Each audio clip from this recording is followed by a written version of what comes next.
Tava Jaya Kunja Bihari Jaya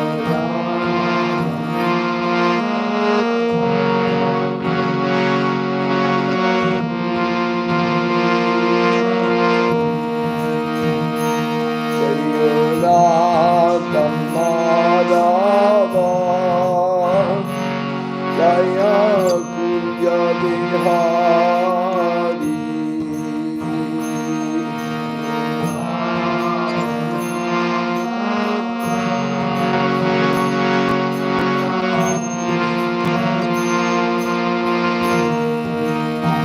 Gopi Jana Vallabha Givanadari Givanadari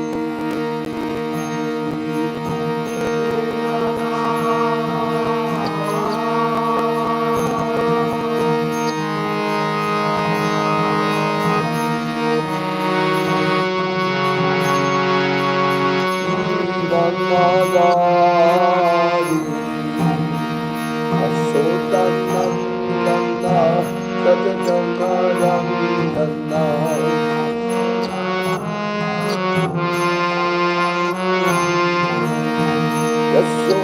Yasodanandana Jagadanarandana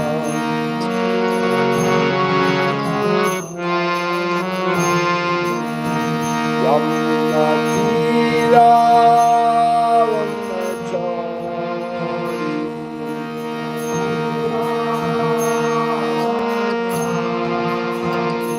Yamuna Tira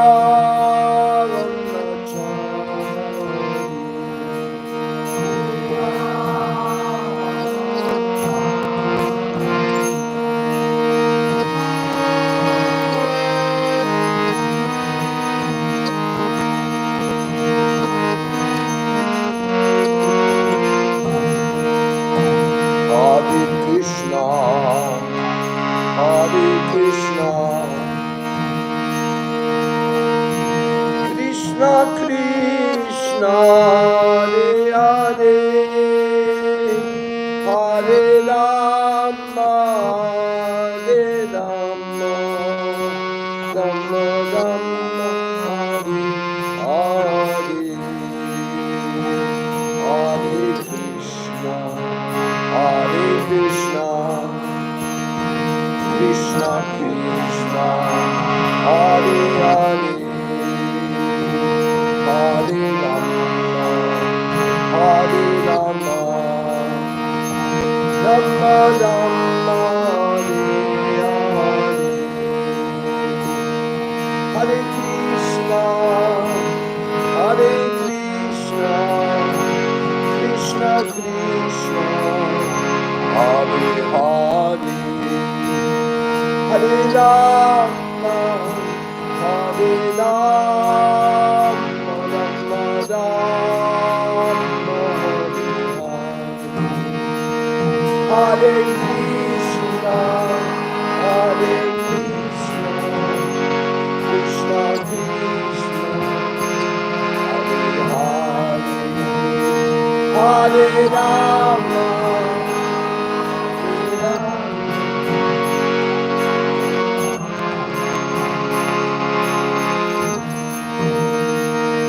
Hare Krishna, Hare Krishna, Krishna Krishna, Hare Hare, Hare Rama, Hare Rama, Rama Rama, Hare Hare, Hare Krishna.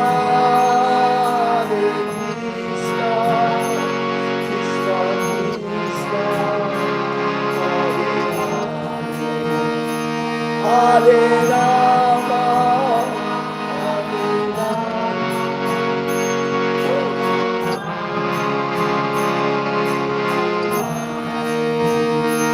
Hare Hare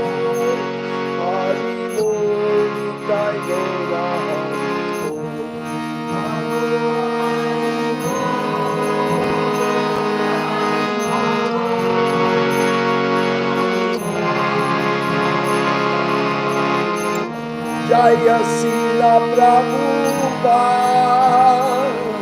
Prabhupada, Prabhupada, Jaya Srila Prabhupada.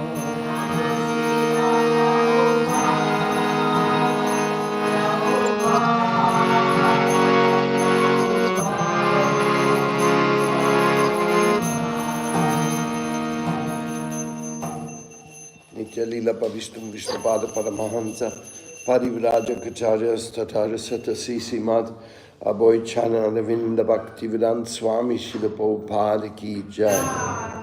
Nitya Lila Pavishtum Vishnupada Paramahansa Parivraja Kacharya Satasi Simad Bhaktira Kaksila Siddha Deva Goswami Maharaj Ki Jai. Nitya Lila Pavishtum Vishnupada Paramahansa Parivraja Kacharya Satasi Simad Srila Bhaktisiddhanta Saraswati Thakur Prabhupada Ki Jai. Nitya Lila Pavishtum Vishnupada Paramahansa Parivraja Kachastata Satasi Simad Srila Gokisharas Babaji Maharaj Ki Jai. Nitya Lila Pavishtum Vishnupada Paramahansa Parivraja Kachastata Satasi Simad Srila Bhaktivinoda Thakur Mahashaya Ki Jai. Nitya Lila Pavishtum Vishnupada Paramahansa Parivraja Kachasta Satasi Simad Srila Bhakti Bimala Harijan Swami Maharaj Ki Jai. Vinda Parivara Acharya Vinda Ki Jai. Vishva Vaishnava Rajshava Acharya Vinda Ki Jai. Nitai Gaura Premanandi Hari Bol. Sri Harinam Sankirtan Yagya Ki Jai. All glories to the assembled devotees. All glories to the assembled devotees.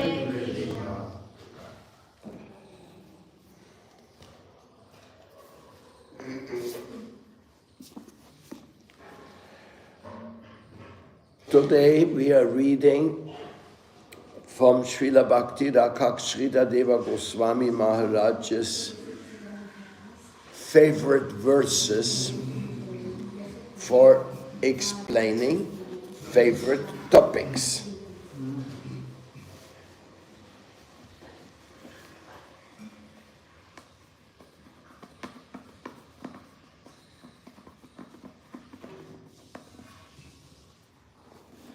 Om Namo Bhagavate Vasudevaya.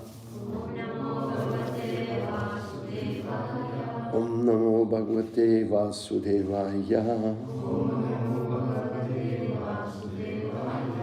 Om Namo Bhagavate Vasudevaya.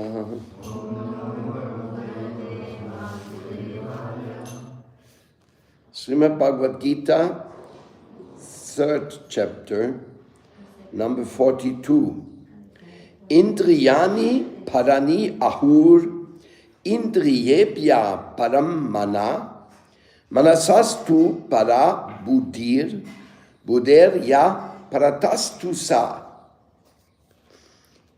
The learned proclaim that the senses are superior to the inert objects. The mind is superior to the senses, and the faculty of resolute intelligence is superior to the mind. And he who is superior to the intelligence is the soul himself. Oh my God, I was listening to latest meeting of scientists discussing what is a human being.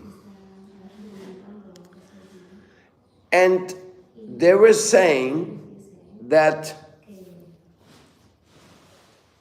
the pre-human state of brain was a lower degree of development, and that at some point by the social environment there was a necessity of a brain development.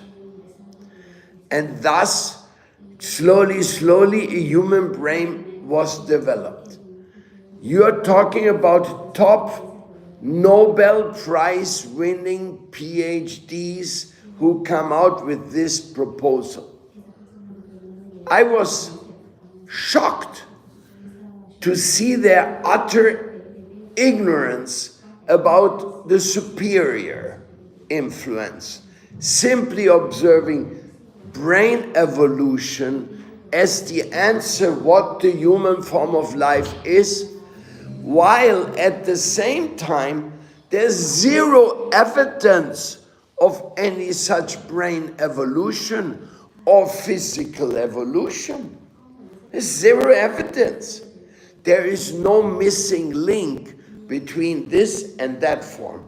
We have many forms, 8,400,000 forms, the scriptures say, of which are 400,000 human beings, whatever that may mean. 400,000 type of human beings, maybe some racial differences, whatever. You know, the DNA is a very sophisticated language, and by that language you can find out like who came from where. There's a DNA from Australia, then it's a DNA from Mongolia, then you have a DNA from Bengal. So they're all a little different, but this is really very, very superficial and relative study because they're all human beings. But these scientists, they blew my mind, how ignorant there was. And now here from the Bhagavad Gita, in one shloka, Krishna just tears it apart. Let us see what Srila Sridhar Maharaj explains in connection with this shloka. But before that, I have to say, happy birthday, Madhava Krishna. Happy birthday, Madhava Krishna in Vrinda Kunja.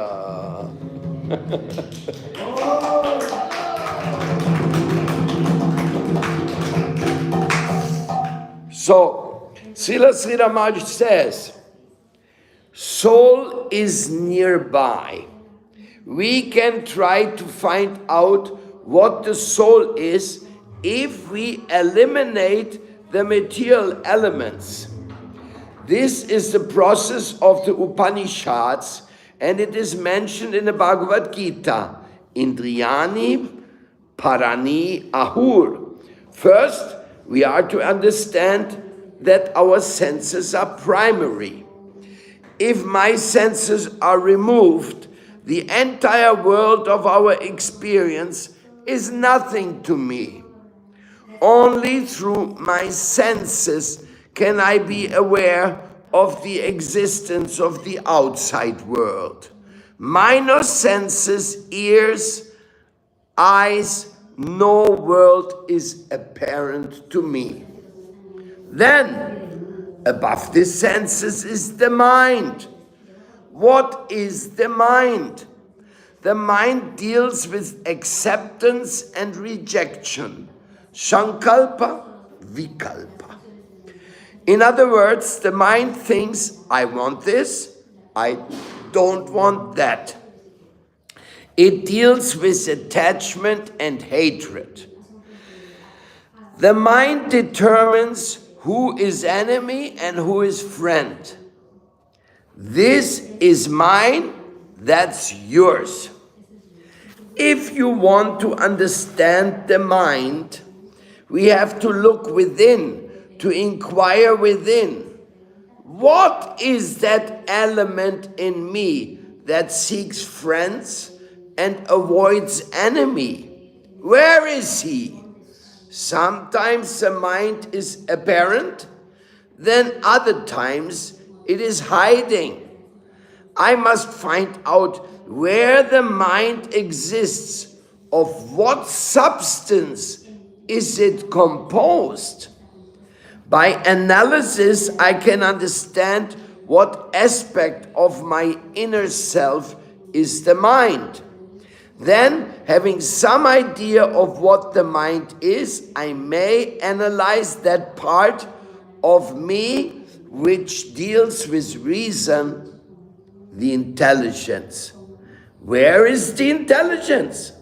When the mind demands something, the intelligence says, don't take that, don't eat that.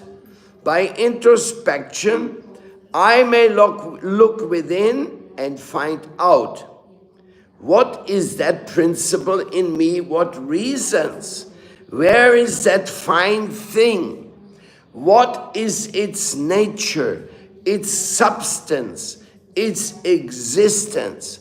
We shall try in our introspection to find it out substantially.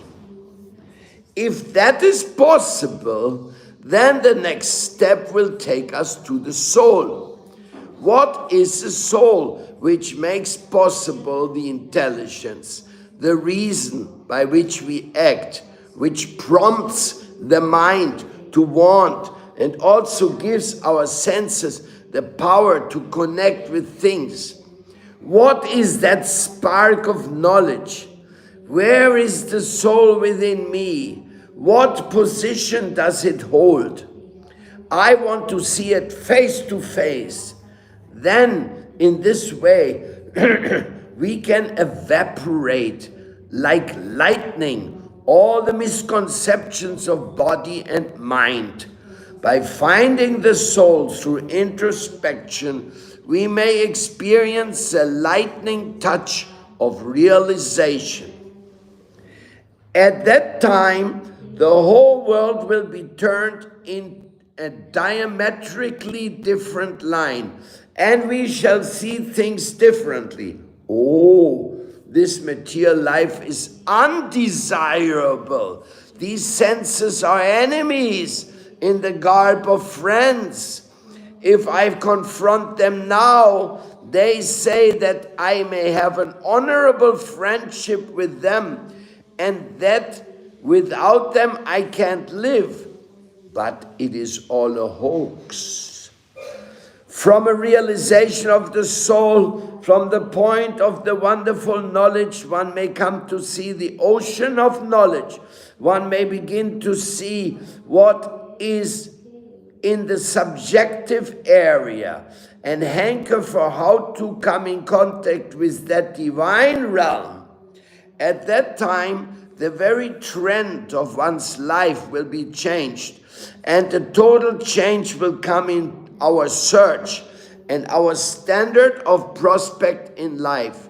And our search will take a concrete shape in devotion. In this way, we must begin our search after the higher sphere. And how to enter there? It is the opposite of this plane of exploitation. In Milton's Paradise Lost, Satan says, it is better to reign in hell than to serve in heaven. But we shall experience just the opposite. It is better to serve in heaven than to reign in hell. To serve in heaven is highly superior than to reign in hell. The question of energy and power is important in the mortal world, but in the constant and eternal world, this sort of energy has no value. I repeat, the question of energy and power is important in the mortal world, but in the constant and eternal world, this sort of energy has no value. That plane is composed of eternal substance.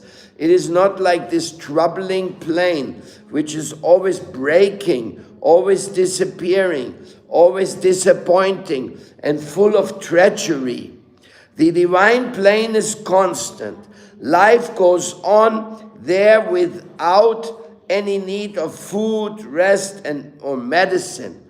There's no need of the labor to earn bread in that higher realm. All these things are not necessary in a plane of reality where everything is permanent and of eternal value. All these problems which are making us madly busy are easily eliminated in one stroke.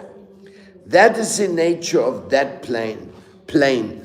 And if we realize that we are members of that plane, then the question becomes what to do. how to approach the higher realm. That will be our problem. We cannot force our entry there. We must be granted a visa. We cannot master the finer realm. We must allow ourselves to be utilized by it. In other words, we must come to the position of slavery. We shall have to realize that mastership here in the mortal world is a curse, and the slavery in that higher world is a boon. And the Bhagavatam, see Shloka 372, will help us in our progressive march towards that higher plane. The Srimad Bhagavatam says that there are 14 planetary systems, and yet when we see the sky at night, we see so many stars and planets. It seems that the number is unlimited. Those 14 worlds are not only of this physical type, but range from physical to subtle. Creation stems from consciousness towards matter. The gradation from matter up to consciousness is progressively finer and finer.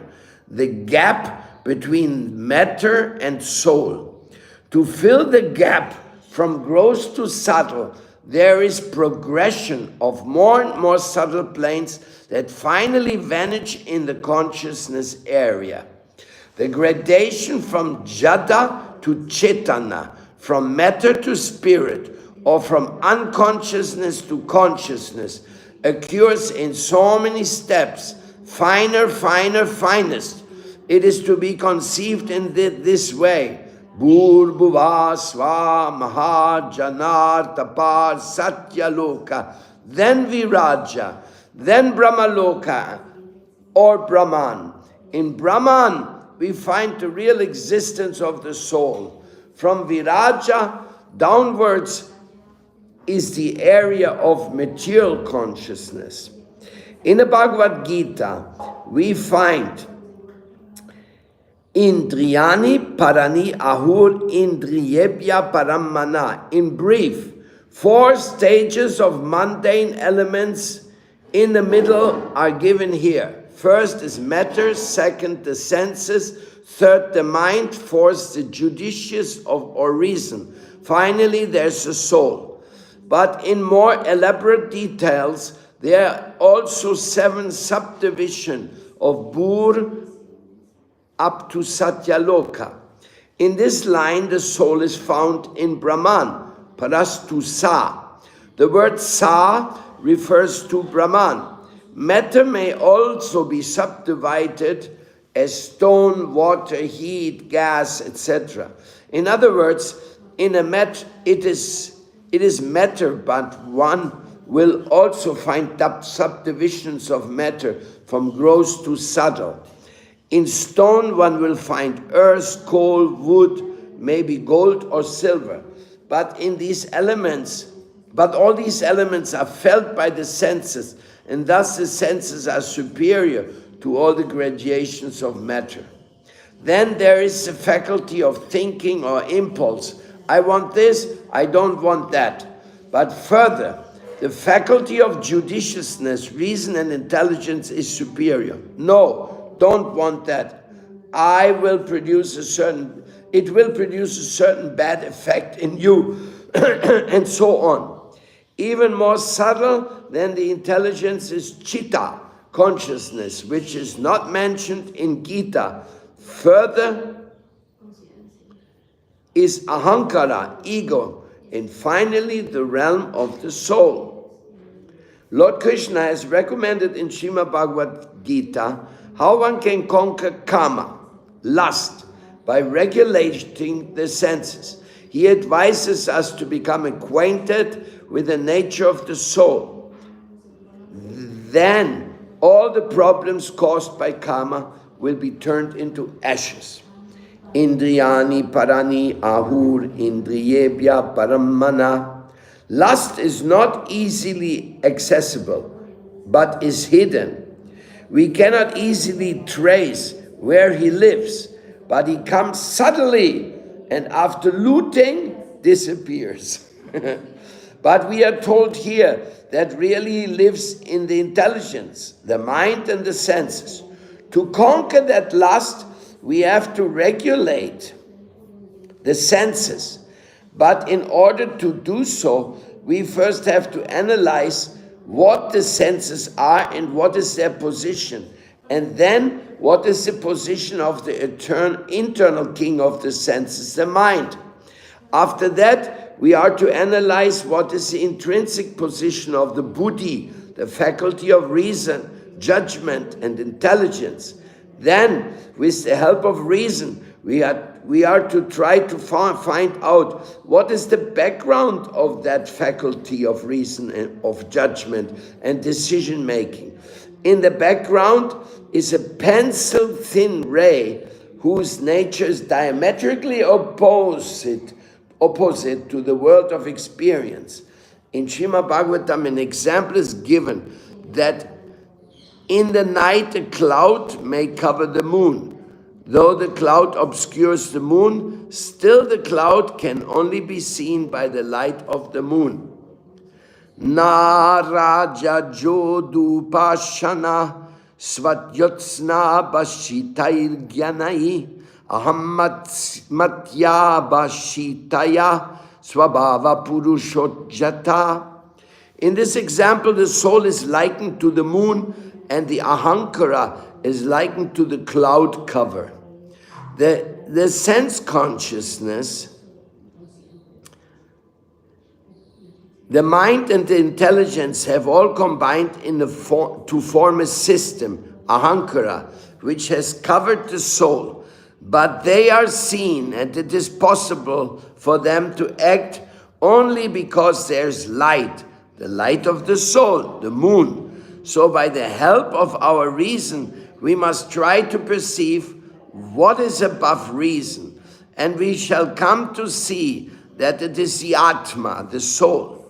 In this way, we may have some direct connection with the Atma, or at least some conception, however vague, of its existence and nature. At that time, our whole material aspiration will turn into trash, and within ourselves we will be able to conquer all the charms of this world. The Lord's advice in Srimad Bhagavad Gita is to somehow or other try to obtain understanding of the true nature of our own Atma. We are really of such a superior nature and hold a noble, dignified position in the higher plane, but lust and so many base things have come to entrap us. Well, I'll stop reading here. The book goes on and on and on. Srila Bhakti Rakshidhadev Goswami Maharaj Ki Jai. What we are studying here is actually very basic, actually very fundamental. But at the same time, we can see that we human beings are completely lost in the world of sensual earning, sensual confusions, sensual frustrations, hankering and lamenting, it's called. Sometimes we want something, and then when we cannot get it, then we lament and reject it. Very, very common. The material world is made out of desire and repulsion. And we reject that which we cannot get the way we thought it is. One of the most peculiar ways to explain that is that people want to get married.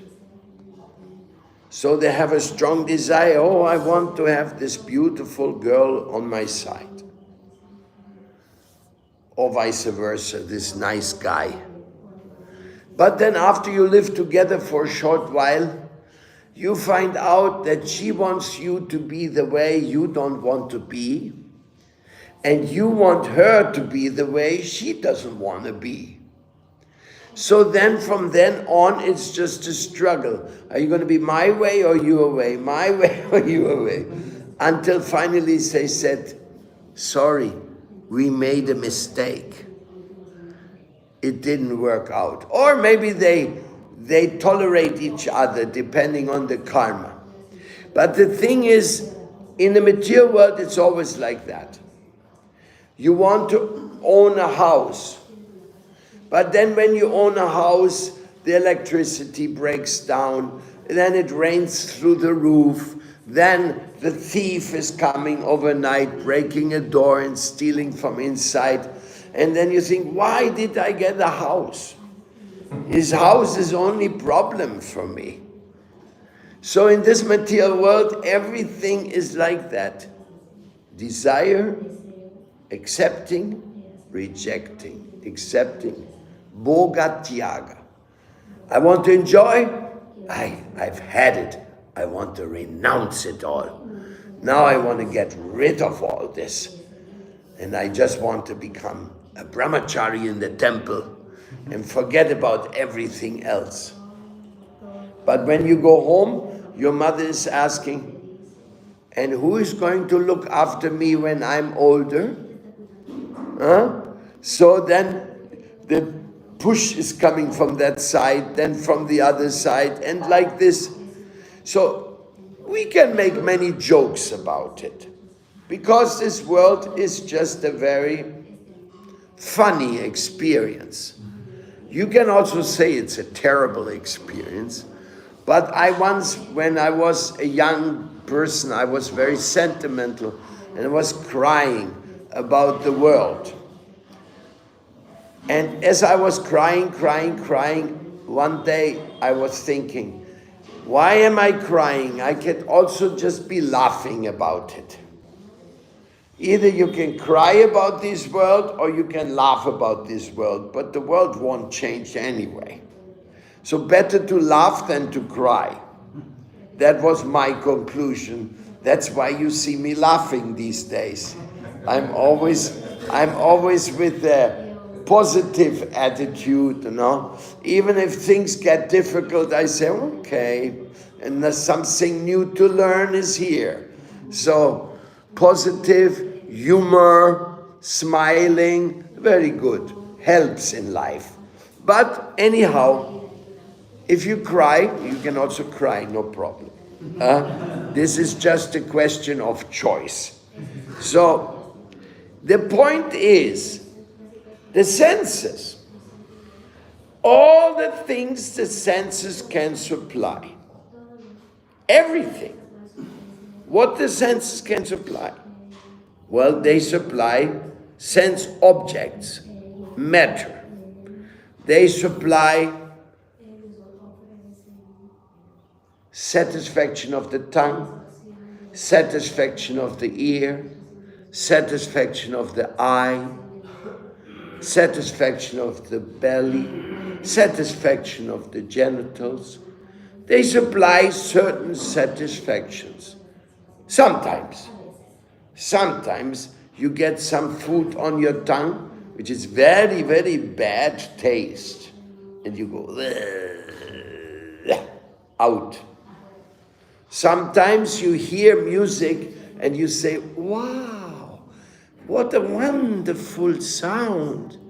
And then comes a big marching band, techno, and you, oh no, I cannot tolerate hearing this. Sometimes you smell jasmine. In another moment you smell something, ooh, horrible, what a horrible smell. But it's only the senses. These are the sense objects. Sometimes you touch some skin, very nice. And then you touch a crocodile. It's not so nice, and all of a sudden crocodile comes, I don't want to touch you. So touch is there, touch. It's In the fingers, in the skin, you have the touching sense. And that is very satisfying if somebody is nice with you. But if you are chastised, they take a stick and they hit you on your skin. Da! Oh, no. There's also the sense of touch. So the sense of touch produces all the duality. Everywhere in the contact with the senses, you experience duality. So what is there to be learned? To get rid of the bad taste and get the good taste? Or to understand that duality will not satisfy my mind. Hey, the mind is the busy pusher. The mind is always pushing you. Go, go, go. Get it, get it, get it. I don't know how. Work, work, work. But. Make money. Very painful to make money. Doesn't matter. Tolerate, because then you get money, you can enjoy what you want to buy. So the mind is a real pusher. And he's always pushing us and we don't know if it is good or is bad. The mind is not very bright. To not say the mind is actually stupid. Otherwise, the mind would not propose that your happiness is found in the sense objects. But without the sense objects, you also cannot live. Therefore, you have to counsel with the intelligence. Hey, my dear intelligence, can you help me? Okay. What do you want? I want to know what to eat. You want to know what to eat. So, let your food be your medicine. Eat what is healthy for you, the intelligent will say. But the mind will say, no, the sugar is so sweet, so nice. I want chocolate. And I want chili. And I want so many things tasty. But the intelligence will say, no, it's not good. For you, very good is boiled sabji. Just simple boiled sabji. So in this way, the intelligence and the mind, they're in conversation. What is the foundation of the intelligence? The memory. The memory of past experience and the memory of past instructions received. So the memory will say, here, look at these 10 cases, now make your judgment and tell the mind what's good. Then the intelligence says, okay, thanks memory. Okay mind, listen, this is right and this is wrong. And then the mind is under the control of the senses and does the opposite. Did this ever happen to you? All the time? That seems to be a problem. That the intelligence knows better, the mind doesn't want to listen, and the senses are like wild horses running into the wrong direction. And you, the soul, is on the car and going, oh, stop it! Intelligence, stop this mind. And then the mind has to take the reins of the horses. The senses are like horses. And the mind, he has to take, these are the reins. And the intelligent has to take the reins and says, hep! Stop horses! And then they go, okay, now. And then the question arises, and where are we going now? Now the intelligence has the reins and has to tell the mind, okay, we go to the temple now and do some sadhana, okay? And then later you'll get some prasad. The horses say, prashadam, later, no, we have to sit down and listen to Srimad Bhagavatam. The horses are wild.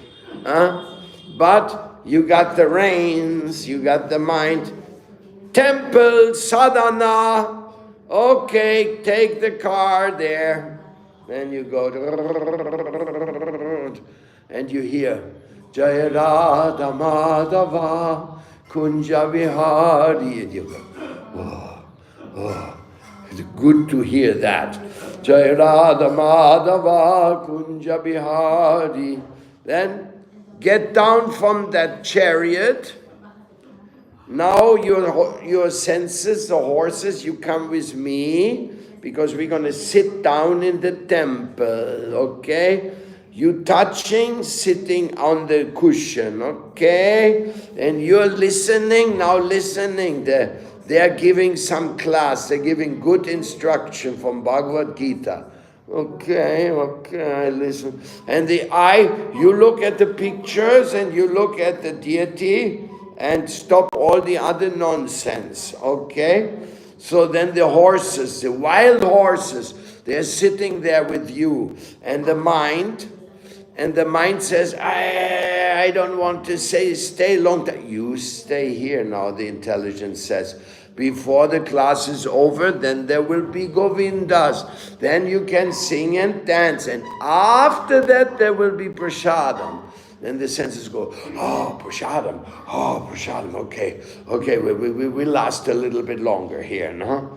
So then, in this way, you control the senses by the mind, by the instruction of the intelligence, by the consultation of the memory, for the sake of the soul. This is when you understand, I am the soul. Only then you can understand, by the way, I'm not this horse. I'm not the sense object. I'm not the mind. I'm not even the intelligence. Who am I? I'm Chitta. I'm pure consciousness. And pure consciousness is Atma. It is Brahman. It is of a different substance. But you have ignored that because you have just been, not only you lost your mind, the intelligence lost the reins from the hands. So then instead of going anywhere useful, the horses, they drag you to drug addiction, abortion, divorce, thieving, anything. The senses, when they are wild, without control, they're very dangerous. First of all, you lie. You lie to yourself. Because you have a certain argument in your mind. The mind will say, but the intelligence told us not to do that. Then the other side of the mind said, yeah, but the intelligence also is very confused. We better try it out again. So we try out the wrong things again and again and again and again and again, life after life. This is not the story of one Bhagavatam class. This is the story of our life. Every day, every month, every year, we are rushing in this world by the horses of our senses dragged. And sometimes the mind and the intelligence have the reins, and sometimes they lose the reins. And when the reins, you understand reins? What keeps the horse, no? That's the reins. When the reins are in the hand of the intelligence, the reins are the mind, no? When the reins are in the hand of the intelligence, there's some hope. Little hope. But there's still another big problem. And this is called ahankara. What is that ahankara business all about? This ahankara business is, I want to reign in hell. I made up my mind. Why? Because in hell, I am in charge. And I want to be in charge. In heaven, I have to serve. Oh, my Lord, what can I do? What do you want me to do? But in hell, I say, I want this, I want that, and I want you to do what I want. If you don't want to do what then I will give you some chastisement, or I will bribe you, I will threaten you. If you don't do what I say, then you do not get no more sweets here. Then it's finished, no more sweets, no more this, no more that. In this way, we are being chastised.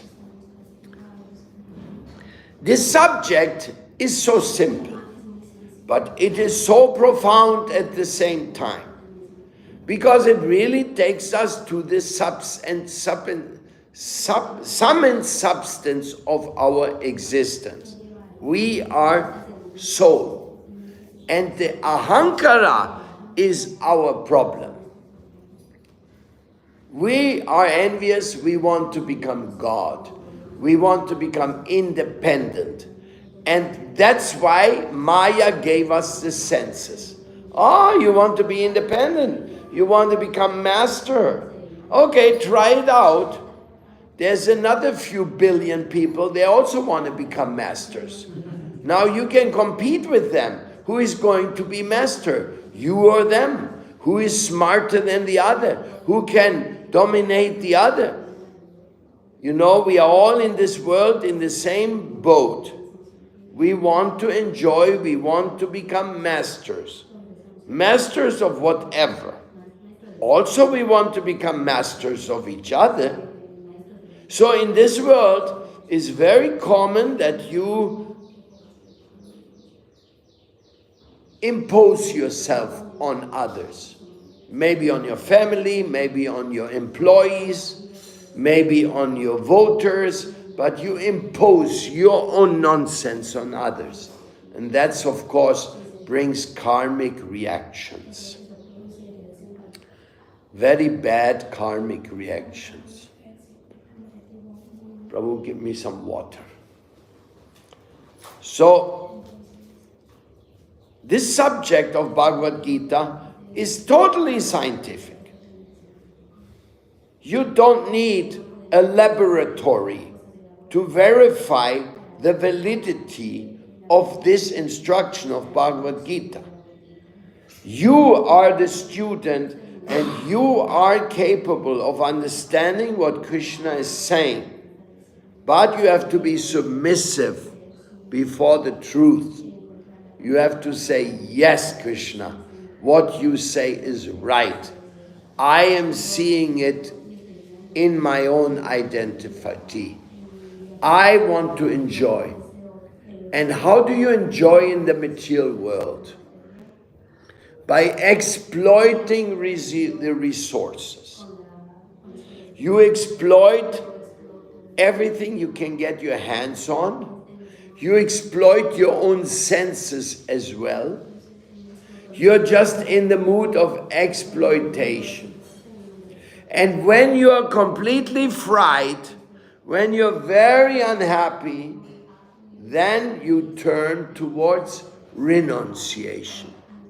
Bhoga, tyaga. Oh, I don't want it anymore. I don't want it. So sometimes you want to get millions, and the next moment you want to be a beggar and have nothing to do with anything.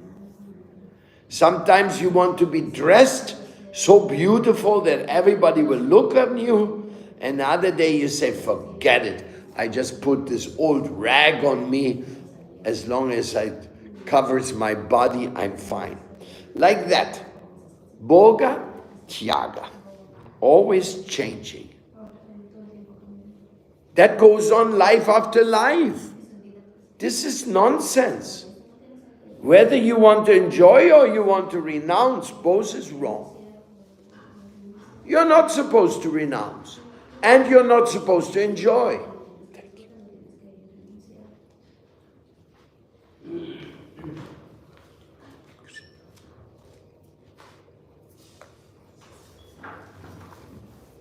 You are supposed to dedicate yourself to the welfare of everyone under the guidance of the wish or sweet will of God. God? Where does God come into the equation? That's the problem, that the materialist absorbed in the senses or in the sense objects or in the mind or in the intelligence, they don't understand that all this has a higher purpose. They're completely entrenched in those things. They are circling at high speed, so much that intelligent people who have Nobel Prize still think that we are coming from monkeys. They believe that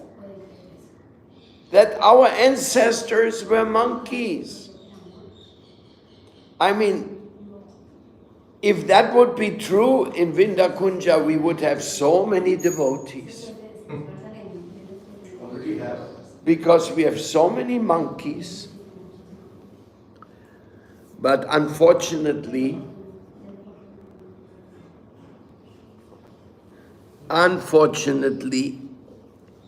it's more easy to get a monkey than to get a devotee. At least in Vrindavan.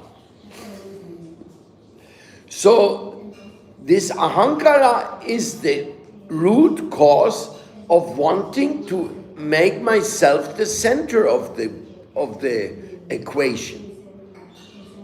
I, me, mine. That is the biggest mistake I have committed. I, me, mine? No. You have to ask the most crucial question, which is Atato Brahma Jigyasa. Why am I here and who put me here? What purpose I'm to be fulfilling? And when you come, no exploitation and no renunciation, then what else is there? Only one thing. Dedication. Dedication means slavery. Slavery to the divine. Slavery to love. Yes, why not be a slave of love? Why not be a slave of truth?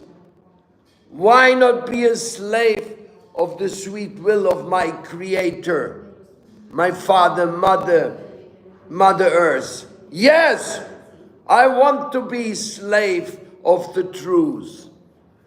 Then you work hard for a goal. And you don't take no for an answer. Because this is not an easy thing to do. You see, there's different people who serve God. Number one, he's scared to hell. Oh, if I don't serve God, I'll get some bad reaction. Oh, how do I do this? Number two, he wants to know about God as a sense of duty. Okay, somebody's maintaining me, somebody gave me this life, so I have to do something to reciprocate. That is sense of duty. Then the next step is attachment. Oh, I want to do something for the Lord. He's so kind. He has such nice temples, so nice devotees. Let me help them. Let me be part of His plan, not my plan. I'm attached. And the number 4 is out of love, pure devotion. Oh, my Lord, whatever He wants, I will do with whatever I can. So different degrees of devotional realizations. If you're just here because you're scared, well, it's still good that you're here, but Krishna doesn't want his devotee to be scared. Krishna wants his devotees to be happy. So here we're coming, the word slavery is so ugly. But when you say slavery of love, yes, everybody's a slave of love. Mother is a slave of her love for the kid. Kid is waking up in the middle of the night, wants to drink milk. Mother has to go, oh God, now take some more milk. Then puts the baby to sleep. 1 hour later, again cries, okay, mother. She has to give milk to the kid. So this is love. So whatever we do out of love for God, that becomes devotion. And that is the only answer out of here. The only answer out of this entanglement with the senses, the mind, intelligence, the memory bank, the ahankara, always. And you see in this material world, the people are really, really eager to be number one. What is the Olympic Games? Be number one. What's the school competition? To be number one. Who is the richest person in the world? To be number one. Who has more power over others? To be number one. In this material world, everything is running after being number one. Mr. Trump, he thinks that he is number one. But the whole world is thinking, oh, what a horrible guy. So, this being number one in this material world, it does not work so well.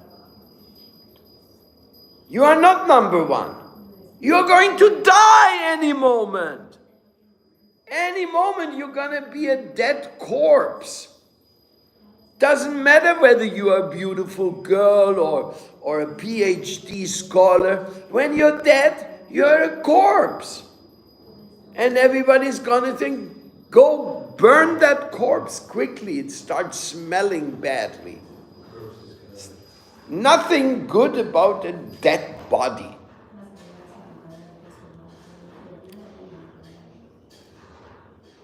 Well, nowadays they're trying to cut out, maybe they can sell something from the dead body. But do you know that organ transplant does not work from dead bodies? Did you know that? They can only transplant a part of your body into another body when you're still alive. In other words, when there's organ transplant, means they're going to kill you. They're going to say, oh, he's already brain dead. Which is not true. Some people have been brain dead and then they came back to brain. So this whole organ transplant is a big business based on ignorance. If you sign on your paper, my organ can be transplanted, and then you have an accident, then you go to hospital, they look, oh, young boy. Yeah, he's pretty bad shape. Oh, we need somebody for his kidney, we need somebody for his liver, we need something. Okay, he's brain dead, kill him, and now quickly sell all the organs. Did you know that? Yes? You were aware that organ transplant means killing people? So it's all nonsense. This material world is full of nonsense. It's just the eyes they pluck when someone has died. They can take the eyes. Rest of the organs, mostly when person is brain dead, Yes. So, dedication to the truth. Divine slavery. Now, what does it mean, divine slavery? Now, this comes very difficult. This is especially for our leaders. Divine slavery means I have to do everything possible that you will be happy. So happy that you want to be a devotee of Krishna. If I cannot influence you to be so happy that you want to be a devotee of Krishna, then my whole purpose was defeated. So if somebody runs away from the temple, then the temple devotees cry. Why are you going? Where are you going? You want to be master somewhere? No, here we are servants. Here we are all servants. And the higher you come in Krishna consciousness, the more servant you have to be. Actually, that's what they said in Christianity. Somebody asked Jesus, who will lead us after you are gone? And he answered, whoever wants to lead, he better become the servant of everybody right now. This is our job, to be the servant. So if I am in charge of a temple, my job is to make you so happy that you want to be a good devotee of Krishna. Because I also want to be a good devotee of Krishna. Then I want you also to be a good devotee of Krishna. So I have to give a good example, be very kind, like a real family feeling. Because slavery in love is not slavery actually, it's something so much higher. It's prema bhakti. In prema bhakti, it's amazing. Srimati Radharani, she is the top person in prema bhakti. You know what she thinks? She thinks everybody is a devotee except myself. She's the top devotee, but she thinks that everybody is a devotee except myself. Will we ever reach there? So, these few sentences by Bhagavad Gita and Srila Sridhar Maharaj, they are so clearing. They are so transparent, you could say. There's nothing to argue about. There's only something, put it into practice. It's time for you to understand the meaning of Bhagavad Gita. This was a shloka from Bhagavad Gita. Indriyani parani ahur indriyebhya paramatmana. Manasas tu para buddhir, buddher ya paratas tu sa. Do you have any questions or any commentaries to make here?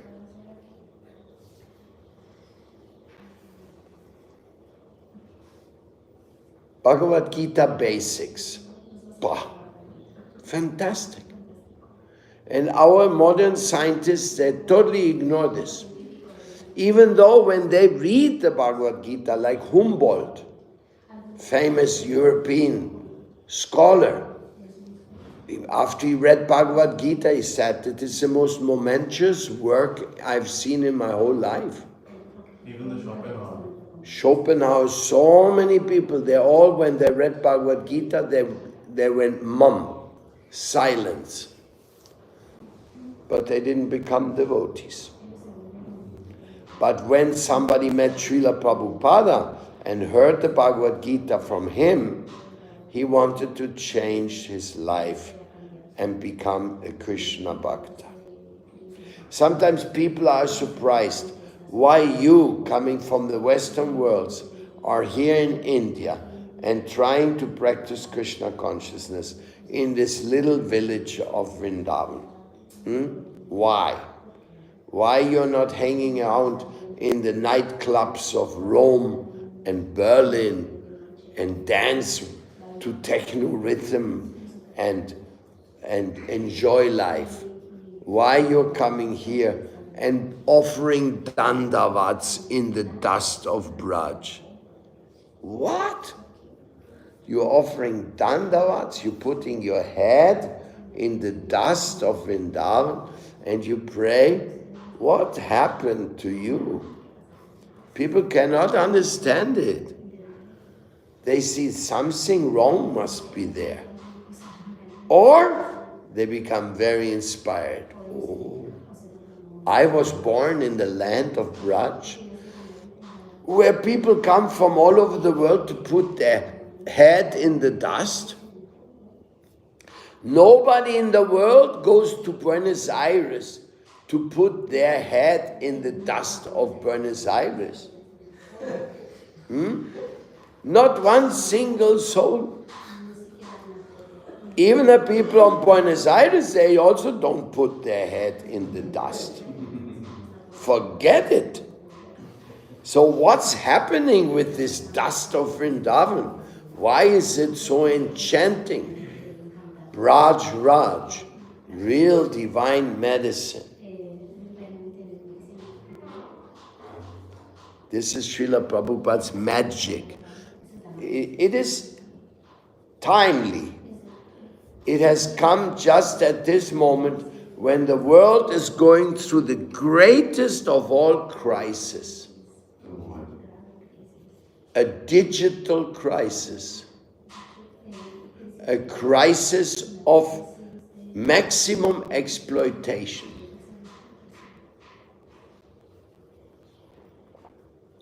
Now they want to install chips in your brain. So if you think sugar, immediately the salespeople will come and give you, oh, very nice sugar item. If you think violence, immediately some movie will come with. They want to control. Already they control us by our choices in our search engines. Yes, they do. That is called avatar. Kali Yuga avatar. Do you know what that is, Kali Yuga avatar? You know? What is it?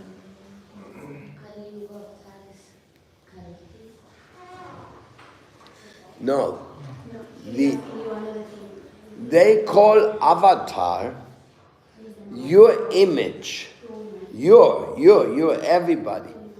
Whatever you search in your telephone, whatever you search in your computer, immediately goes to your avatar. Oh, this is Vaikunta Vijay avatar. He's from Mexico. He likes modern art. He likes to eat tortillas. He likes this. Everything you like, they know. And whenever they can sell you something, bang, the algorithm will come. Even people will come to your door. Hello, yes, what do you want? Oh, I wanted to bring you this tortilla. Why? No, because we know that you like tortillas. Huh? So, like this, the avatar, you don't know, but each one of us have the big companies like Samsung, Apple, TikTok, Google. They all have avatars of you. They keep information about you. They know you better than you know yourself. And they exploit that because they know what are your weaknesses. And according to your weakness, they will try to manipulate you to get money. That's called avatar in Kali Yuga. You don't know, but even though you're a young girl, you already have an avatar. You have a telephone with a SIM card. Through that SIM card, they have your avatar. Any other question, commentary? Yes, Ramdas. You mentioned that chanting Krishna's name, being in the temple, is a slavery. I have a different opinion that being the Krishna's and being Krishna's devotee and being a seeker, truth seeker, and know the truth of the inside and outside of your body is a freedom. And this freedom is unbeatable. It can bring you the heavens, happiness, and the more than that. It's a larger freedom than what you can ever imagine. Yes, you're right. That freedom is undeniable. But when the slavery is considered in this example by Srila Srira Maharaj, it is the full-time seva. And when we chant Hare Krishna, we say, "Oh my Lord, please let me be an instrument of your love." 24 hours. So this full dedication, that is where we use the name slavery in the highest sense. But without freedom, forget, you're absolutely right. It is the highest freedom. It's a freedom from misery, it's a freedom from tensions, it's a freedom from divorce, it's a freedom from plant organs, it's a freedom from a lot of miseries in the world. Accepted. Slavery of law. The argument is accepted. Yes, Madhava. The horses, as you really nice. Speak louder. The horses, as you really nice act them, are very powerful. The horses. So you have to have very strong strings. These reins. Very strong reins, otherwise they can break when the horse is pulling so hard. And also the intelligence has to be very strong, big arms, right? To being able to hold it. When the intelligence is not strong, then so as you explain, intelligence can become strong while having good information, good knowledge, good memories, right? Because the intelligence is based on memory. So if we are getting nice experience, spiritual knowledge, or truth, even material truth, that will help us to increase the power of the intelligence, the arms of this driver. Then how to make the mind stronger? How to make these strings strong? So they will not break when the crazy horses are pulling. My final conclusion as an answer to what you just said is we are hopelessly lost unless divine grace comes to our rescue. And the divine grace is the good association of loving devotees who also will pull us with them like favorable winds in the boat when you're trying to cross over the ocean. Otherwise, we are lost in the storm of Maya, of these powerful horses. Very, very dangerous. But in practical life, we can see that it is very, very, very important to do that by taking responsibility in seva. Not only to do seva, but I have to do this seva. I cannot run away. I cannot abandon the devotees. I have to make sure this and that, whatever I have to sure my pujari work is running. I have to make sure there is going to be food for the devotees after prasadam. I have to make sure everybody's happy with my temple management, and. So this is a great help, this responsibility, because we are responsible. We have a responsible nature. Just like when a mother is getting pregnant, then she knows her whole body is oriented towards serving the baby. When she comes out, the baby comes out, milk oozes from her breast, and her psychology is all motherly and like that. So in this way, we are actually having a devotional side of ourselves, which is not exploitation, which is not indifference, because we are eternal servants of Krishna. Jivero Svarupaya Haya Nityera Krishna Das. But without a responsibility, I have to do that, I want to do that, it's my dharma, then it will be very difficult to control. So in a way, I would say that protection which comes to us from the divine grace, it comes to us when we take up responsibility. Just like Dr. Ram, Professor Ram. He's actually originally from Braj. But he went all over the world looking for this and that and that and this. And now Krishna is showing him, but in Braj, your homeland, much work can be done. Great things can be achieved. And you are so qualified for doing many of those When I things. met you in Kumbh Mela, I thought I'll come here for 2 days and I will not come here. Now I think my mom instructed to me that you must go and serve the ancestral land. Just see, that's what I'm talking about. And even you may be working in the ocean, sitting on a platform of iron. Actually, your heart is called to Vrindavan to make sure Braj Mandal blossoms and keeps attracting the whole world. Another case, like that. Each one of us has a call. And these calls are exciting. Ever since I come to Vrindavan, I am excited. I don't say I'm in love with Vrindavan because it's very high to say, but I'm excited. I want Vrindavan. When the Prem Mandir is not my favorite temple because I'm a devotee of Prabhupada, aspiring devotee.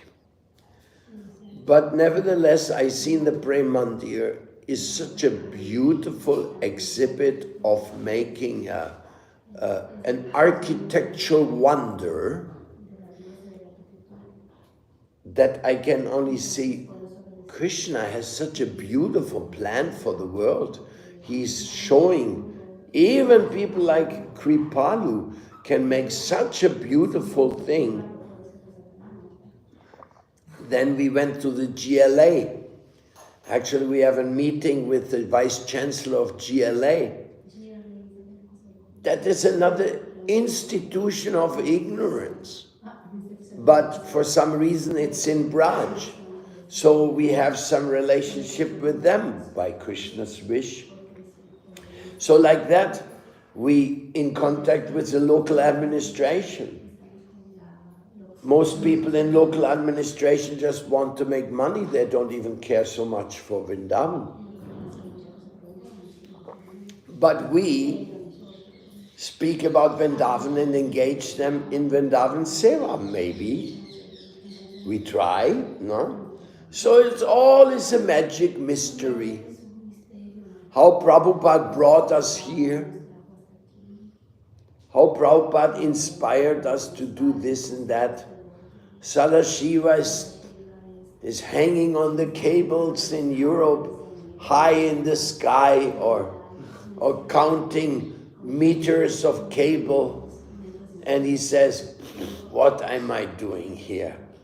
I could be in Vrindavan and make something wonderful. Or in Mayapur, wherever Krishna wants.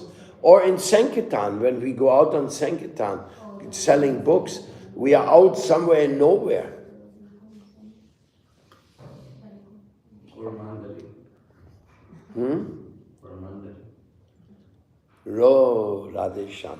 You get my point, no? Now we are ready to get the darshan of our Lordship. What time is our departure today? Jai. What time?